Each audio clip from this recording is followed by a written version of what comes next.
Vandeham Sri Guru Sri Yuta Padakamalam Sri Gurun Vaishnavamscha Sri Rupam Sagrajatam Sahagara Raghunathan Vitam Tam Sajivam Sadvaitam Savadutam Parijana Sahitam Krishna Chaitanya Devam Sri Radha Krishna Padan Sahavana Lalita Shri Vishakhanutamscha Om Ajnanaatimirandasya Jnanangana Shalakaya Chakshurunmilitam Yena Tasmai Sri Gurave Namaha Siddhantutpalasara Nityakarasikamham Samvilasatmakam Audaryakya Sudama Sevakaranam Vishrama Bhakti Pradam Yachna Yukti Vichakshanam Dvagabido Vaishishta Shaktya Sada Vandeham Tripurari Namakayatim Sri Bhakti Vedantinam Vanchakalpatarubhyascha Kripa Sindhubhya Evacha Patitanam Bhavanebhyo Vaishnavebhyo Namo Namaha Namo Mahavadanyaya Krishna Prema Pradayate Krishnaya Krishna Chaitanya Namane Gauratishe Namaha He Krishna Karuna Sindho Dinabandho Jagatpati Gopesha Gopika Kanta Radha Kanta Namastuti Tapta Kanchana Gaurangi Radhe Vrindavaneshwari Vrishabhanu Sute Devi Pranamami Haripriye Jai Shri Krishna Chaitanya Prabhu Nityananda Sri Advaita Gadadhara Shivasari Shri Gaura Bhakta Vrinda Hare Krishna Krishna Krishna Hare Hare Hare Rama Rama Rama Hare Hare Hare Rama Eva Kevalam Kalau Nasti Eva Nasti Eva Nasti Eva Gatiranyatha. Haribol everyone. Haribol again. Namanasana. Sekirati Shamananda, Kaliyuga Pavana Prabhu, thank you again for translating. Yavat Bihari Devi, Karen, Greg, Govinda Mohini Pavana, Gaur Narayana, Radha Madhava. Nice to have you all here again. We reached the end of this series. This is the last part of the series on Patanjali's Yoga Sutra for devotees, an introduction. In the three first parts, I have given the background of this book and why I think it's useful for Vaishnava devotees to know something about this book. And then I've been going through the book from the beginning. And so far, we've gotten to more or less the end of the second chapter, beginning of the third chapter, the eightfold path of yoga. This very idea of having a path with 8 parts like this is, of course, something that Patanjali borrows from Buddhism. It's evident that Patanjali was a person who knew quite a bit about Buddhism. He had probably studied Buddhism. If you know something about Buddhism, we're speaking here about Mahayana, early Mahayana Buddhism. So it's Indian Buddhism. Particularly the branches or the schools that he had been influenced by was the Abhidharma school or Abhidhamma school, and then what is called Yogacara Buddhism. And I'll get back to this Yogacara a little bit later today. So Patanjali's Yoga Sutra, 4 chapters. First 2 you've heard about, and I mentioned a little bit about the last parts of the eightfold path that are explained in the beginning of the 3rd chapter. But the main topic of the 3rd chapter of the Yoga Sutra is what Patanjali calls vibhuti, or jnana, or siddhi. The idea here is that once you've learned to calm the mind, and focus the mind, then by focusing the mind on particular objects, you can learn things. The idea is that as human beings, our understanding of the world, our understanding of our environment is flawed. because we don't see things as they are. Not just because we have bad eyes and need glasses or something like that, but because our mind gets in the way. Like if I look at, let's say, Namrasana.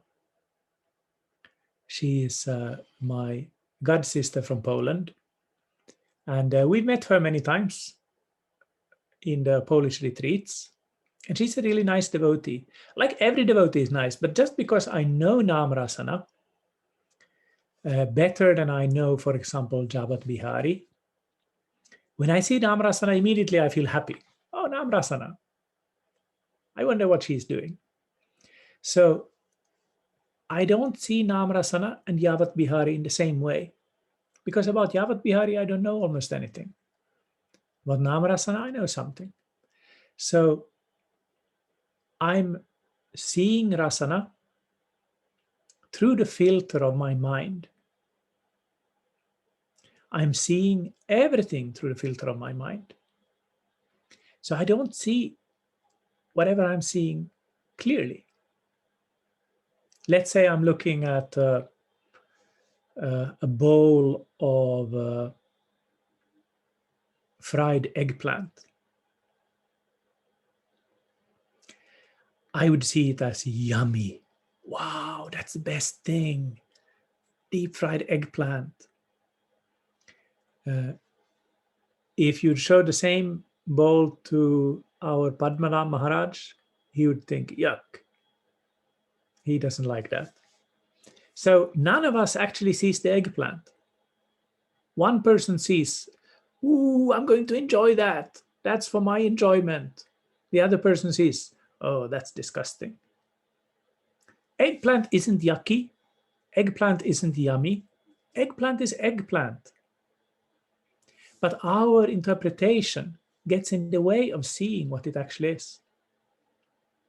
But Patanjali thinks that we can learn this kind of yogic perception where we see things in a pure way. And to do this, we need first to get rid of our own preconceived opinions. But we also need to get rid of the name. Because most names, and we spoke a little bit about this earlier, most names are conventional. So eggplant, aubergine, eggplanta, whatever you call it, that's a name that is a conventional name for this particular vegetable. So that's also a limiting thing. We think that this is aubergine, this is eggplant, and that thing which is white has the same form more or less, but we think it's something else. So if we can learn to perceive something as it is without interposing our preconceived opinions or our preconceived vocabulary, then we can see that thing as it is. And when we do that, when we focus the mind on a particular object, so much so that that object completely fills our mind and we're not aware of even ourselves thinking about it, then amazing things are going to start to happen. That's what Patanjali is saying. His idea is that by approaching an object like this, in a way we become that object. If we meditate on an aubergine like this, we're not going to turn into an aubergine. But internally, for maybe even 1 second or 1/100th of a second, we will identify with that aubergine. Now, meditating on aubergines is not something that Patanjali recommends or forbids either, or he doesn't deal with vegetables. But it's an important point that it makes a difference what you meditate on. Sometimes in today's kind of new age world, you hear people say that there's no difference if you meditate on a mantra or a picture or a swan or your beloved. The whole point is just to calm and still the mind. Patanjali doesn't agree, because his idea is that whatever you focus the mind on, for a while you'll become that object, and that object will kind of leave some traces in you. So if you meditate on a traumatic memory from your childhood, you really sit down and relive all the anxiety or pain or whatever, that's going to give you a completely different mindset than if you sit down and meditate on, for example, Krishna's name. It's not the same. The object of meditation, different objects have different results. So Patanjali thinks that if we focus on particular objects, we can learn things from them. This is a kind of inner way of getting knowledge, a kind of, maybe we could call it empathetic knowing, to use a more Western term. This is something that Western esotericism has always also dealt with. If you read persons like Paracelsus or others, they also have this idea that you can learn to know a plant, for example, by cutting up the plant, by putting it under a magnifying glass or a microscope, or then you can understand the plant by trying to imagine the plant, to try to feel this kind of inner connection with the plant. And Patanjali agrees with this. Most of these different meditative practices that he speaks about in the 3rd chapter, their idea is this, that you learn from the object. Sometimes this is obvious, sometimes not so obvious.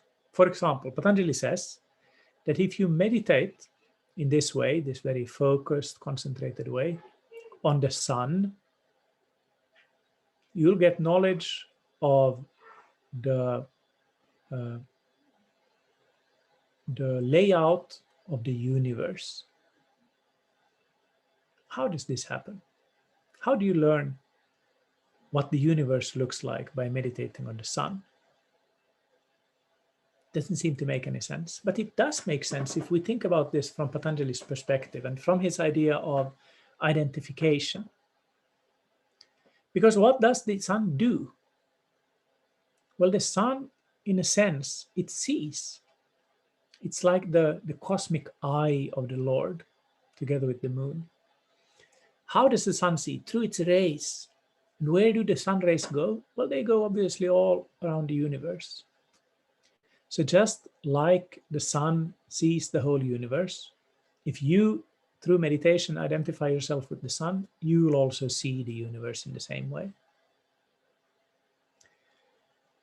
In other cases, Patanjali thinks that if you meditate on a particular object, you can also take over some of the qualities of the object. For example, if you meditate on a mind free from passion, you also become passionless. Or if you meditate on the strength of some particular being, like Garuda's strength, for example, or the strength of an elephant, you will become strong like an elephant or strong like Garuda. Now, when we get to this point, and anybody who reads the Yoga Sutra, when they get to this point, they're going to start to ask, wait a minute, this sounds kind of cool. This sounds interesting. You can get the strength of Garuda, or you can get the ability to levitate, for example, float up into the air. Or you can get the ability to read somebody else's mind. Like, I know exactly what you're thinking right now, Karen. Stop it. I don't. But Patanjali speaks about these kind of things. You can learn all of these kind of things by focusing the mind on different things. If you focus the mind on the workings of the mind, on your own mind, then you can also learn the workings of somebody else's mind. But of course, the question we're bound to ask ourselves is this actually true? And if it's true, why don't we see advanced yogis doing all these things? Like, when was the last time your yoga teacher levitated? Or when was the last time you saw a yogi lift a school bus with one hand or something like that? So yogis have tried to understand from ancient times already, have tried to understand and try to interpret Patanjali's sutras here in the third chapter in different ways. For example, I was once giving a talk on these topics at one yoga school here in Finland. And I was speaking about these powers. And then one lady in the audience, a very kind of matter-of-fact, no-nonsense Finnish middle-aged lady, she put up her hand and said, I actually have experience of this. I was having a yoga class. It was actually in this same place, maybe 2 years back. And in the middle of the yoga class, one lady started levitating. And it was very scary because the window was a little bit open, and she was scared that she would be sucked out in the sky. And she was super scared. And this lady was telling me this, and I was sitting there and thinking, what to think about this? And I was imagining, of course, the lady going out the window and the teacher holding her legs and come down. And this lady continued, and she said, it was very scary, and it took her several days before she felt that she was back on the ground again. And then I understood, okay, yeah, I understand it now. She had the feeling of losing her touch with the ground. She felt like she was levitating, that she wasn't grounded anymore. And that had been a scary feeling for her. But it was a subjective experience. It wasn't that she was actually halfway out the window, but it was a feeling she had. So in the same way, some people think that these abilities that Patanjali is speaking about here in the third chapter, the ability to fly or the ability to read somebody's mind or being strong like Garuda, these are all subjective experiences. So you get the feeling of these things. That's one interpretation. I don't think it's a very strong interpretation, though. This is something we should be aware of, that you can always interpret everything in any way, but it doesn't mean that every interpretation is as strong or as likely to be true. So the reason why I don't think this interpretation of these yogic powers as simply subjective experiences is very strong is that that's not how they are described in the texts themselves. We have plenty of other texts, Mahabharata and other texts, full of descriptions of yogis with these kind of powers that they don't only experience themselves, but that other experience as well. Yogis doing wonderful and strange things. And those kind of stories, of course, we have in the kind of folklore around yoga all the way till today. At the same time, there's always been a kind of counter narrative or an alternative to these stories where the emphasis is that don't go for these kind of powers because they're going to distract you. I know for a fact that if I had the ability to levitate, for example, I wouldn't be doing this course here on Zoom for you for free. I would be having workshops on how to levitate, and they would cost lots and lots of money. And only if you were a very pretty girl, then you could maybe levitate in my lap or something like that. I'm sure that if I had these kind of powers, I would become completely puffed up and self-centered person, much more than I am already. So there's also this kind of narrative about these powers that they can be dangerous. They can lead the yogi astray. They can lead the yogi in the wrong direction. And we hear, of course, these kind of stories. Like there's one story that we hear quite often in the Gaudiya tradition of two boys who decide when they are small to become yogis. One becomes a bhakta, and the other one becomes what Prabhupada calls a mystic yogi. So he goes off and he does tapasya, he does austerities, he practices different kind of meditations and so on. The other one, he gets married, he has a family, he does his yoga, but he focuses on bhakti. So then they meet again after 20 years. One is a householder with 5 kids, and so on. The other one is this skinny yogi with dreadlocks and body is all covered with ashes and his eyes are completely red. So they meet and the householder is, wow, my friend, after so many years we met. So I see that you really went for yoga. So what have you learned? Look.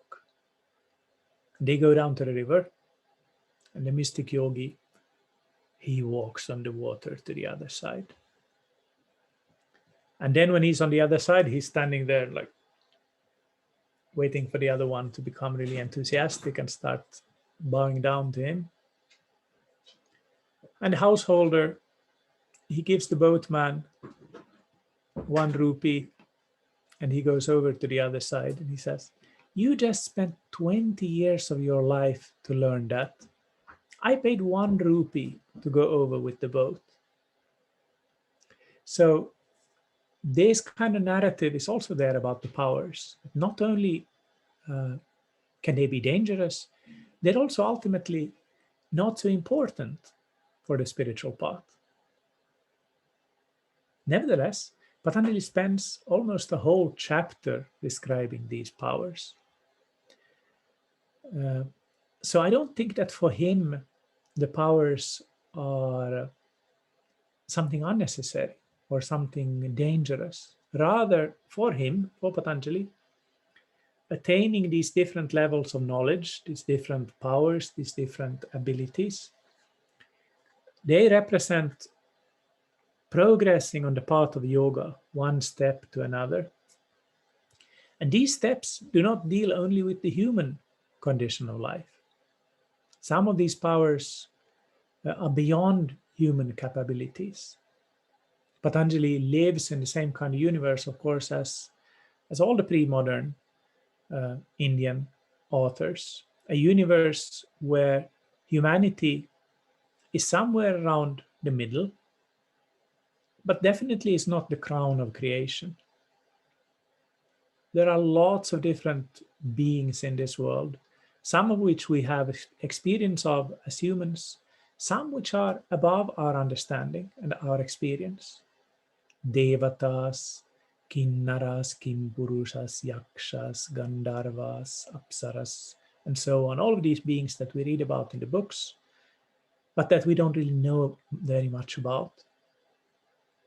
Just like a mosquito knows very little about a human, for example. So the path of yoga in Patanjali's worldview is a path that takes many lifetimes to traverse. Like in the Gita, Krishna says, Bahunam janmanamante jnanam mam prapadyate. After many lifetimes, one who has knowledge can come to me. But even among these people, only very few know me in truth. So there's this idea in Patanjali's yoga that the path of yoga, the path of spiritual life, is a difficult one. This is not unique to Patanjali, of course. We hear the same thing in the Upanishads. Spiritual path is sharp as a razor's edge. So this kind of spiritual elitism is there in Patanjali as well. And it's, of course, very different from the bhakti path, which is meant for everybody, where there are dangers as well, but not really in the same way. Like Krishna says, you can run with your eyes closed on this path. Don't do that in ordinary life. But on the bhakti path, in a sense, you can run with your eyes closed. As long as you listen to Krishna's flute song, you're going to run in the right direction, something like that. So Patanjali's third chapter, it deals with these different powers, these different levels of advancement. And we get back again to the same question. There's many people who do yoga, so why don't they get these powers? One answer is that they do. They're just keeping them secret. Because otherwise people will just focus on them. Possible. Another alternative may be that perhaps yogis in today's world are not that super advanced. They can be very good at asanas. They can be super good at pranayama. But maybe they are not that good at meditation. And I think this is a thing that that's worth thinking about a little bit. Because we live in a society where the idea is that humanity is progressing all the time. Humanity is progressing. We're getting better as a society. And we are better than our parents were. They were better than their parents. Everything is just getting better all the time. We're so much smarter. We know so much better. We're so much more ethical and so on. But is it really like that? We definitely have more knowledge than our forefathers did. I mean, just within a mobile phone, there's more information than in any library on earth. So we do have lots of information, but how much knowledge do we actually have? How much wisdom do we actually have? And how much does all of this knowledge that we have perhaps hinder us from, for example, meditation? When our life is so full of all kinds of Facebooks and Instagrams and TikToks and whatnot, maybe that's just making us more kind of bahushaka, like Krishna says in the Gita, more many-branched, hindering us from focusing on whatever spiritual path we're on. So I think it's good to see ourselves with a bit more humility than we sometimes do. Maybe it really is Kali Yuga. Maybe it really is Kali Yuga. Maybe humanity is not progressing, but devolving. Maybe people had yogic powers in the past, but today, because we become lazy, because we become so bound, so limited by technology, maybe we don't have those abilities anymore. So there are a few different ways in which to think about these kind of mystic powers, vibhutis or siddhis. They have many different names. These kind of powers are mentioned, of course, in other texts as well. In the Srimad Bhagavatam, they are also mentioned, and in other texts also. So they are not unique to Patanjali, but he spends a lot of time and he tries to systematize them and understand them from the worldview of Samkhya, which is his general worldview. Then, when we turn from the third chapter to the fourth, we notice first that the fourth chapter is quite a bit shorter than the other chapters. The first, second, and third chapters all have about 50 sutras each. The third chapter about 30. So it's a little bit shorter. And it's also a little bit more like an appendix. The first chapter is its own whole. It's a complete kind of exposition in itself. Then it starts again in the second chapter, and the second and third chapter, they belong together very strongly, but they also form kind of a complete whole. The fourth chapter is kind of an extra chapter. Some scholars in the last century thought that the fourth chapter was a later addition, but modern scholarship rejects that idea. They've all always been together, the four chapters. Nevertheless, the fourth chapter is a little bit like an addition in the sense that it goes back to some topics that have been covered in brief and gives more detail about them. Patanjali, for example, in the very first sutra in the fourth chapter, he goes back to the topic of these excuse me, mystical powers, and he says that you can get them in 4 different ways. Janmaushadi mantra tapa samadhija siddhaya. Janmaushadi mantra tapa. 5 different ways. Of course, 5. 5 is Patanjali's favorite number. Janma, that's the first. You can have these kind of mystical powers by birth. Some people have. I don't. But other people have mystical powers by birth. The power of telekinesis or whatever. Janmaushadhi. The other is aushadha, or herbs. What does that mean? Vyasa, the first commentator that modern scholarship thinks is the same as Patanjali, he says that these kind of herbs from which you can get mystical powers and mystical knowledge are available in the cities of the demons. That doesn't help us very much. And then another commentator says that these kind of cities are at the bottom of the sea and high up in the mountains. So if you want to get these kind of mystical powers, then you can go and search for the cities of the demons. Or then you can not care about it. So Janmaushadi mantra. That's the third, mantra. You can get mystical powers through mantras as well. And then tapa, through austerities. This is how it usually happens in the Srimad Bhagavatam. Somebody gets a mystical power through tapas. Hiranyakashipu, for example. And then samadhi, through deep meditation. So he's kind of adding some details here. And he goes on doing that throughout the fourth chapter, with one exception, and that is that in the fourth chapter, Patanjali also engages in philosophical disputation. This is typical for sutra books. Sutra texts almost always have some kind of a philosophical opponent that they engage with. In Sanskrit, this is called a purva paksha. Purva paksha means the opposite wing, literally. So it means the opponent.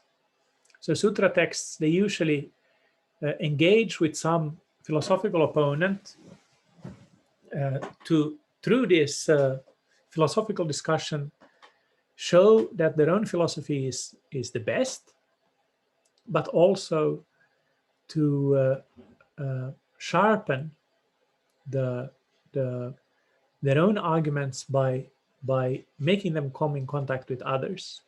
It's really easy to have the best philosophy in the world if you don't have anybody to speak with. You can think up all kinds of arguments, and they can all sound really good and convincing until you actually try to convince somebody else. It can be super difficult. Like, think of reincarnation, for example. Such a basic thing. Everybody believes in reincarnation. Of course, Hardly anybody believes in reincarnation when you go out there in the world. And you can try to convince somebody about reincarnation. It doesn't necessarily help that you're super convinced yourself. It might still be super difficult to get somebody else convinced about it. But even if you don't manage to convince that other person, maybe you can come up with some good arguments that will strengthen your own faith. So Patanjali, like other sutra authors, he does this. In the Brahma Sutra, Vyasadeva, he engages primarily with Samkhya philosophy in this way. That he explains Vedanta by arguing with Samkhya philosophy and showing that this kind of dualism of Samkhya doesn't really hold up to logical or scriptural scrutiny. And Patanjali does the same in the 4th chapter, but not with Samkhya, but with Buddhism. Now, I mentioned earlier that Patanjali was influenced by Buddhism, and that's true. He learned many things from Buddhist texts. He takes over Buddhist practices, Buddhist ideas, Buddhist language. Throughout the Yoga Sutra, there's a lot of Buddhist language going on. He uses many terms Buddhists have come up with. But he does it in his own way, and he doesn't agree with everything that the Buddhists teach. And there's particularly 2 things that he takes exception to, and they're connected. One of them is that the world is false. In this Yogacara Buddhist school that Patanjali particularly deals with, Buddhism also by Patanjali's time had been split up into several different competing philosophical schools. One of them was called Yogacara. Yogacara means the practice of yoga. So they also did some kind of yoga in that school. But that school is also known as the Chittamatra school. Chittamatra means mind-only school. It's also called Vijnanavada or consciousness school. And both of these names, they refer to the fact that within this Buddhist school, there's the idea that everything that exists in the mind. The world around us doesn't exist on its own.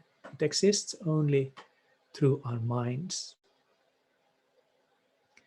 In the most kind of extreme form, this leads to a form of what you call in philosophical language solipsism, the idea that the only thing that exists is I. It looks like here on the screen there's an Amrasana and Kaliyuga Pavana and Greg and Govinda Mohini and so on. But from this perspective, this is just something that my mind has made up. It's like a dream. You can dream about all kinds of people doing all kinds of things, but it's just your dream. Now, this sounds like a crazy idea, but philosophically, it's very difficult to disprove this. It's almost impossible. This kind of idea that everything that exists only in the mind is called idealism. And there are some things in modern physics that even seem to prove some sort of idealism. For example, there's a very famous quantum physics experiment where it really appears that the observer can influence movement of these quantum particles just by observing them. So there are many, not only spiritualists, but also physicalists or naturalists who think that the world somehow is dependent on our mind.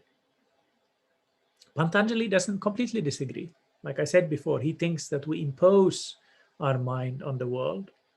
We don't see the world as it is because we see it through the filter of our mind. But he does very powerfully argue for the independence of the world, that the world may be colored by your mind, but that doesn't mean that the world doesn't exist. He gives a classical example of a young woman. A young woman who is seen by her little child, or who is seen by a lusty man, or who is seen by her proud husband, or who is seen by a dog. So all of these beings, the baby, the husband, the lusty man, the dog, maybe another woman, they all see this one woman in different ways because of their own particular minds, their own relationships to her, and so on. So they all see her in different ways. But does that mean that that woman doesn't exist? Patanjali would say no.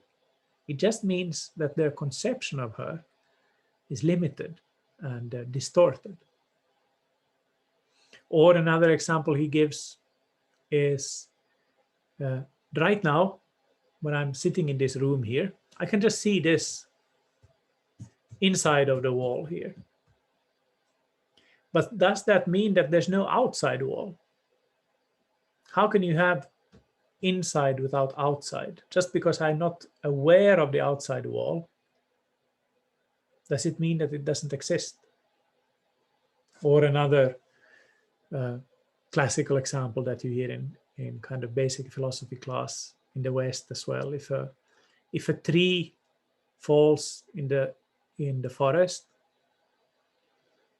does it make a sound if there's nobody to hear the sound? Patanjali would say, of course it does. You are not the center of the universe. Things happen even without you. But again, it's difficult to prove this philosophically. You can argue that it's perhaps a more kind of easy explanation, but still it's difficult to prove. Like, for example, George Bernard Russell, he gives this example that imagine that you have a cat in your room. You're sitting in your room working on the computer, and the cat is there. And the cat is it's a little cat, a kitten. It runs around on the floor. It scratches your leg. It climbs in the drapes, the window. And then you go out from the room, just while the cat is still climbing there. You go out from the room. You have a cup of herbal tea. And then you come back into the room. It's not likely that the cat will still be kind of exactly in the same place where it was when you left it. It was climbing there in the drape, and when you get back, it's there, and then it continues again. That's not going to happen. It's more likely that even if you were not there observing anything, it was doing all kinds of things there in the room.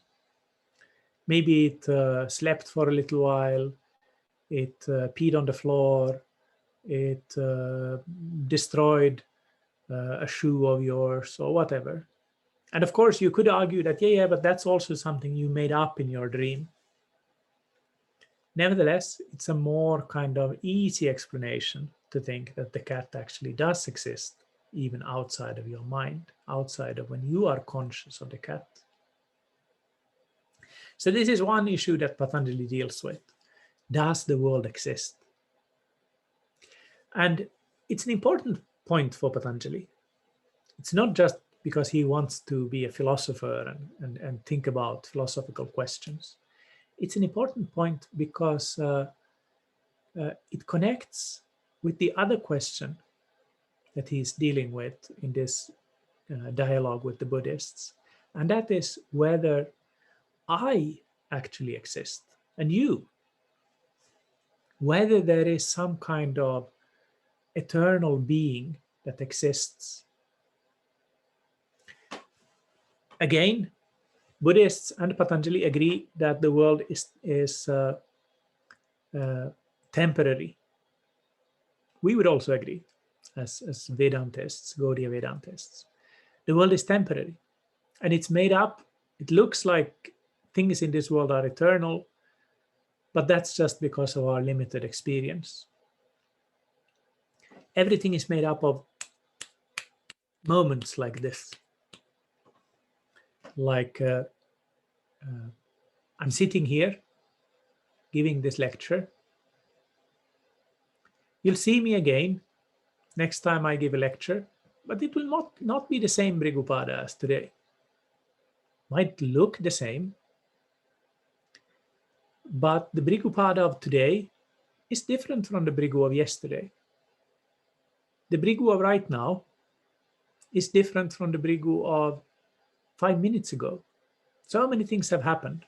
So many cells, skin cells have died. So many new thoughts have come up. So many movements of the body.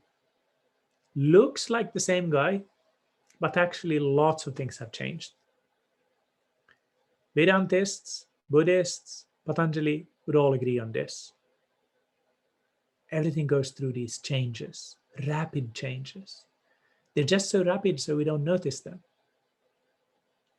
But the point of contention is there behind all of these movements, behind all of these changes, is there something that is permanent, that is abiding, that doesn't change? Buddhists would say, no, there's no such thing. That is exactly why we are in trouble, because we make up these kind of false identities and we cling to them without realizing that everything is temporary. Patanjali would say, yes, we cling to temporary things, thinking that they are eternal. But that is because behind all of these temporary things, there actually is something eternal. What Patanjali calls the Purusha, or the Drashtra, the seer, or what we Vedantists call the Atma. And Patanjali argues for this eternal self in several different ways. It's important for him, of course, because without some kind of eternal self, then there's no point in the whole yogic path. If there's nothing, then you can just as well just let go of everything. If there's nothing permanent, nothing ultimately true, then life really loses all of its meaning. One of my favorite arguments is that we speak about equality, for example,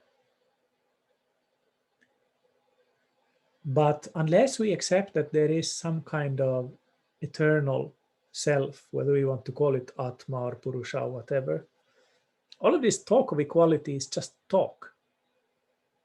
Like, in which way is Shamananda and I equal? From a material point of view, in no way. He's younger than me. He's more handsome.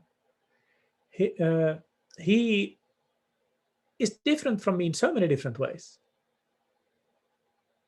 I think I'm a little bit richer, but that's about the only thing where I'm kind of having more points than him. So we're not equal. We're not getting the same salary. We're not paying the same amount of taxes. We're not the same. And the same, of course, applies to everybody. We may say that we are equal. We have the same opportunities. We have the same duties, but we don't. Shamananda can go away to Madhuban. If he just manages to convince Sakyarati, then they can go there. There's nobody else who he needs to convince. For me, it wouldn't be as easy. I need to convince a few more people. So we don't have exactly the same kind of opportunities. We don't even have the same kind of duties. Shamananda has his own duties. I have my duties. They're different. So we're not equal. If we think about these kind of things only.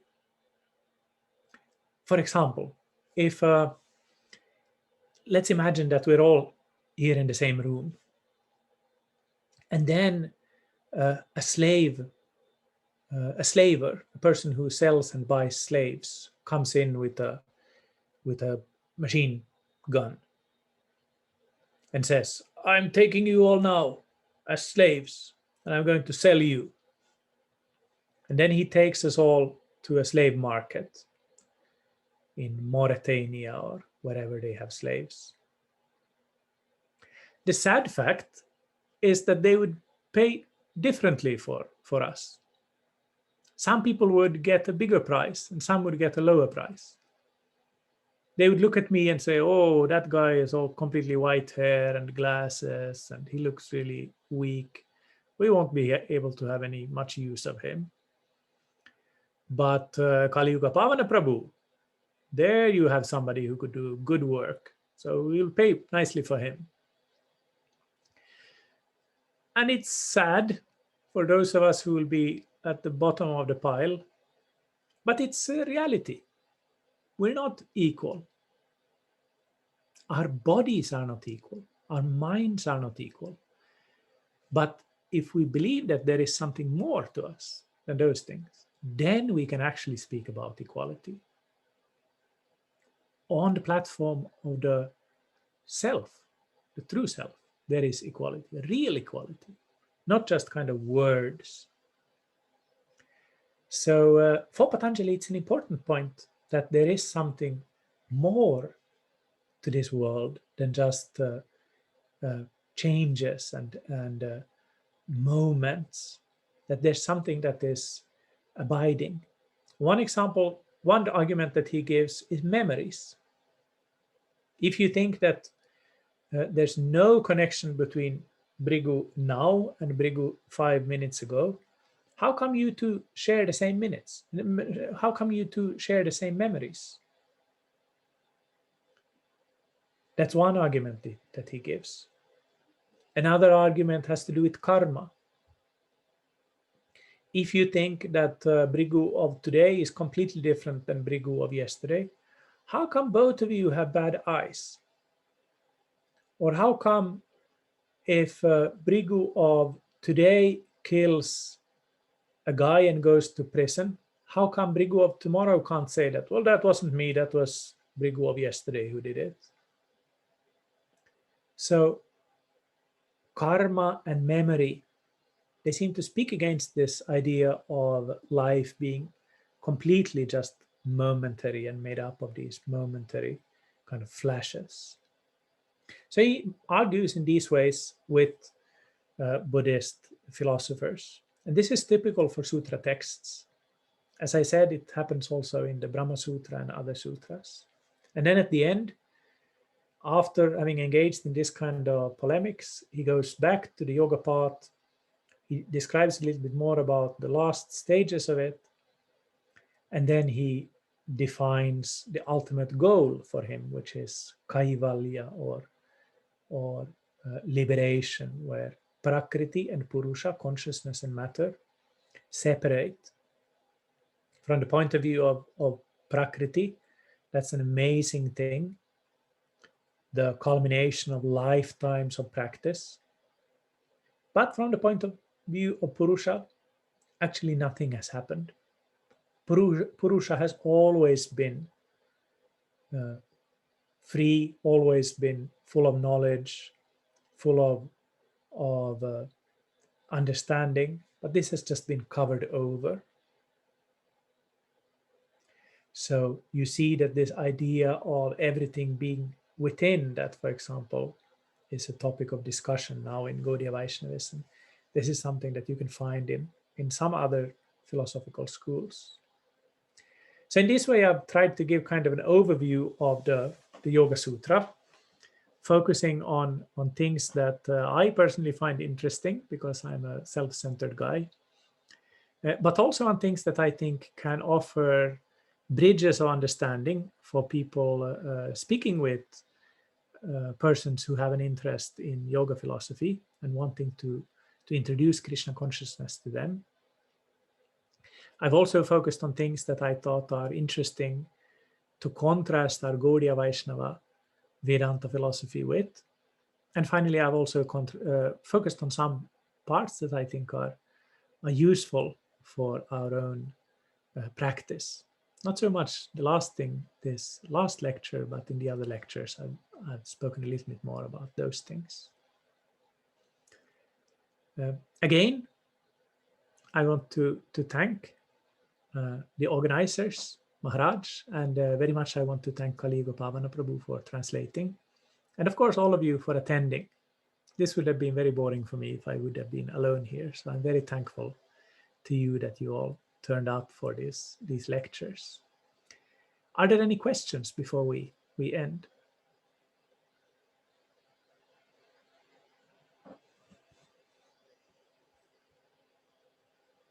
Yes, Rasana.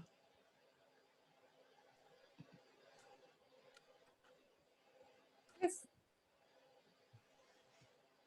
Interpretation. Do you hear me? Yes. So after the seminar, it's quite amazing that we can see how this world looks like, that it's like some kind of movie or dream or illusion, and still we treat our life so seriously.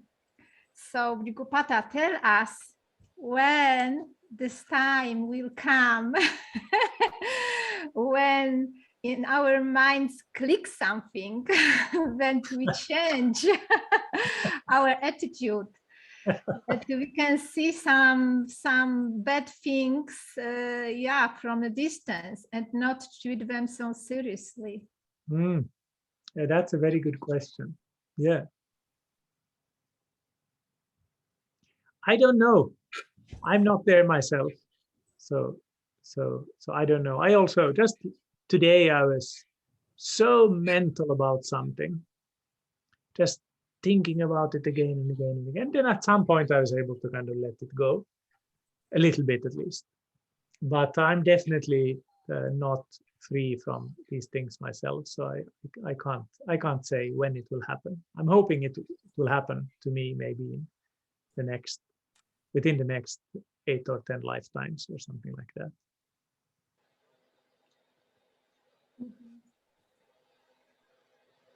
But maybe if we take a bit more positive perspective, I mean, I'm not very advanced at all. If you would ask Saragrahi, you would know exactly how advanced I am. But still, I think that some advancement has happened since I began the Bhakti path. And whether that is just because I've grown up and it's 25 or 30 years have passed in my life, or whether it is because of the sadhana, of course, I don't know exactly, but I like to think that the sadhana at least has helped a little bit. And I do try to think like this, that to kind of to look at the mind, that now the mind is doing like this. Interesting. And this is a point Patanjali is also making, that we are not the mind because we can look at the mind. We can recognize sometimes that, wow, the mind is doing this. So that proves that we are not the mind, we're something else. Mm-hmm. So, yeah. Mm-hmm. So what about the chanting? Because the chanting is some kind of meditation, and you talk a lot about the results, yes? And of course, our attitude should be that we chant for pleasure of Krishna and forget about result, yes? But sometimes we need to see that we are doing some progress, yes? So can you tell a few things about how can we see that we are doing some kind of progress, or that our chanting is going in good direction, yes? Because when you are chanting nicely, some results probably will come, yes? So can we talk Can you tell some words about this? This is a very good question. Thank you for this, because if we focus too much on the results, we easily become too self-centered. And that's not good on the bhakti path, to think that what will I get out of this? But as you say, if there's no results, then that can also be discouraging. I've been doing this now for so many years and nothing has happened. Of course, we always hear that the ultimate kind of standard of to see whether we are advancing in Krishna consciousness is to see which is bigger. Do we have more attraction to Krishna or more attraction to Maya? So this is really how we judge.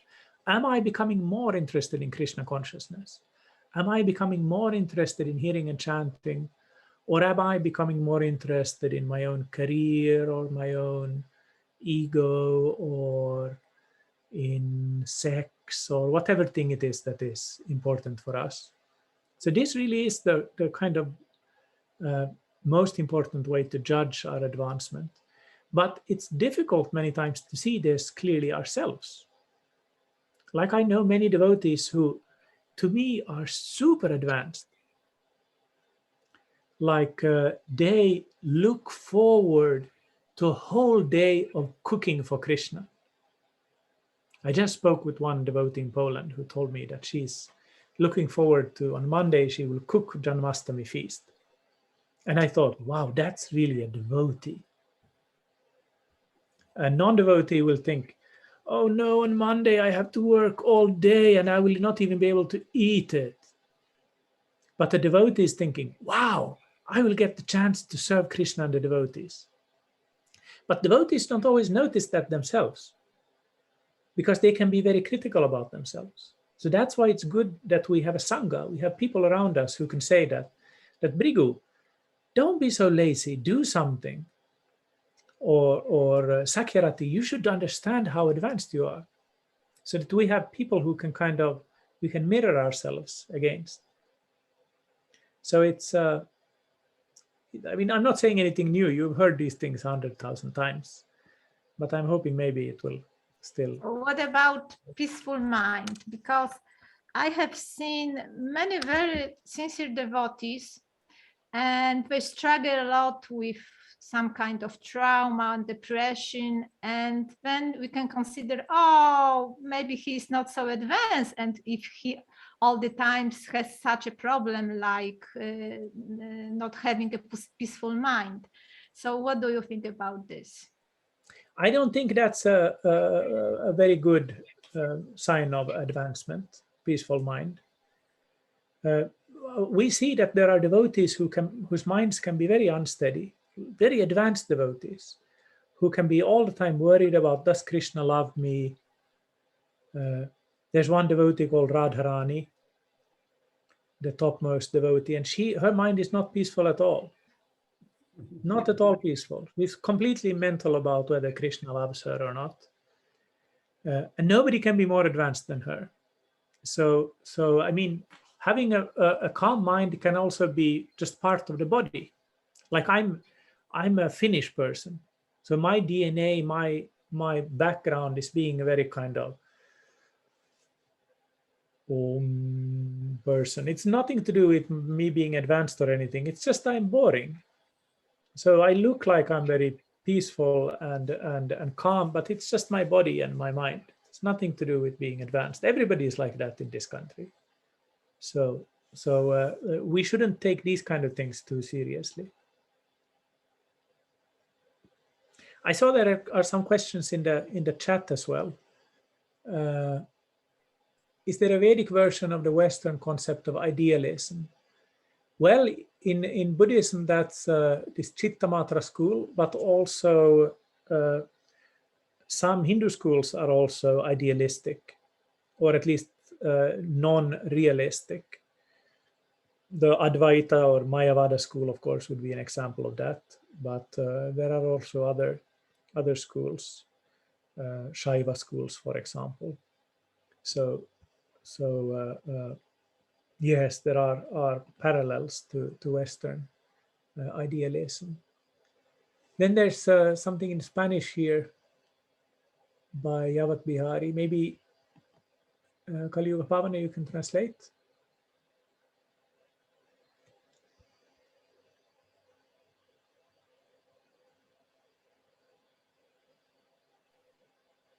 Yes. So Kali Yuga Pavana is talking, but you can't hear him, Bhrigu. No. Oh, okay. Try to put English in the right bottom globe. Okay, I did. Now I hear you, yes.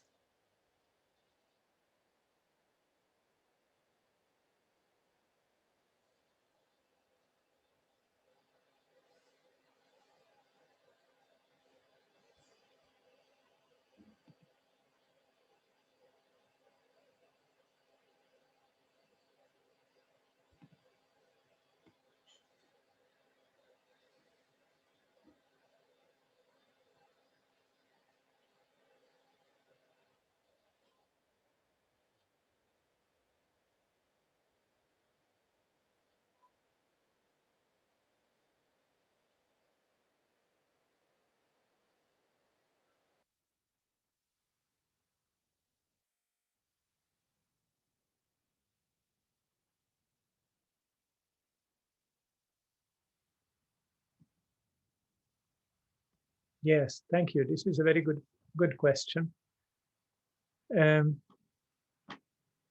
think from the Vaishnava perspective, the main thing is to try to change the perspective that we have. Like, for example, one young man went to Gorkishore Das Babaji Maharaj to get his blessings for getting married.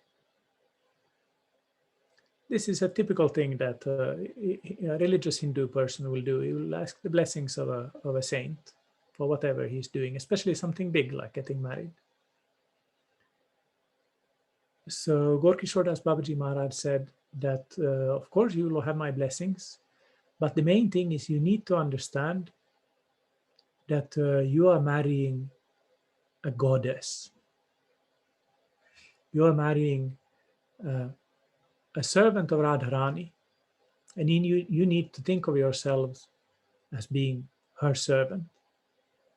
This is kind of radical in a Hindu background, where there's this idea that the husband is the god of the wife, and the wife advances just by serving the husband, and so on. He kind of put this completely in the opposite direction, that you as the husband, you need to think of yourselves as the servant of your wife.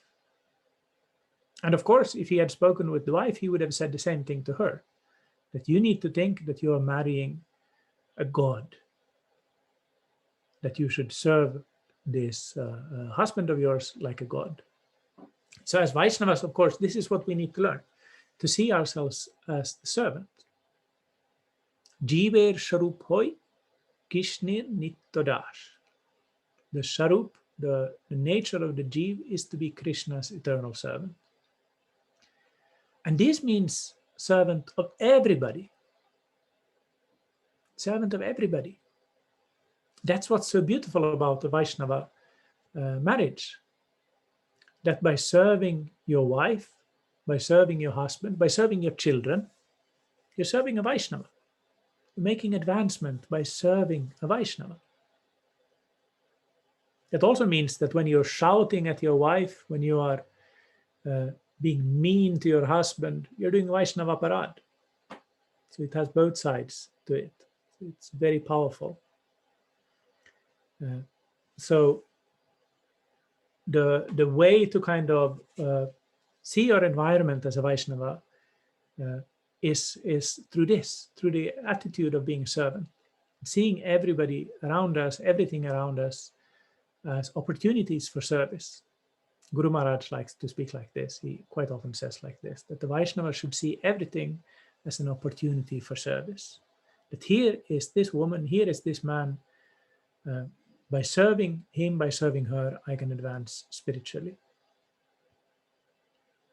And how do you do that? Well, of course, you do it by learning about all of these things, by studying the Shastras, but also by engaging in your sadhana, and then getting kind of not only knowledge but realization of all of these truths.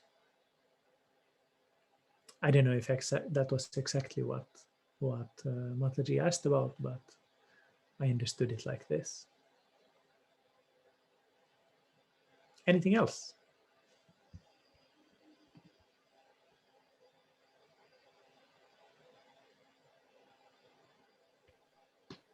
Pranam. Thank you. I just would like to share my gratitude for this series. I really loved all the series you've given so far, but I'm a little bit extra grateful for this one. And thank you very much.